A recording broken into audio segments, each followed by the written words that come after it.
Now that the provincial election is underway, there are rules on spending that parties must follow. If parties are found to have broken these rules, the fines can be quite serious. Election season. The time of year when we head back to the polling stations and cast a vote for the individual best deserving.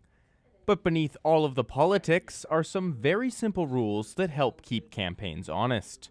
For any given riding, a candidate is allowed to spend $70,000 in the 60 days prior to an election campaign and an additional $70,000 during that. These numbers have increased slightly this year due to an increase in the cost of living index. With the election underway, parties can spend up to $4.6 million until Election Day.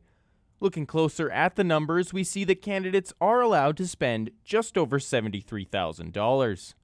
I can tell you what the maximum is we're allowed to spend, and that's just over $72,000. We budget very conservatively, so we won't be spending that much, but that is the maximum that we're allowed to spend. Failing to comply with these rules can have financial consequences. Well, they can't, and in fact, if they do overspend, there are penalties.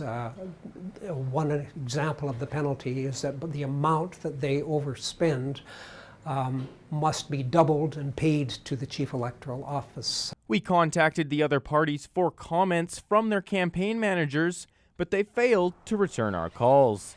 Landon Chambers, CKPG News.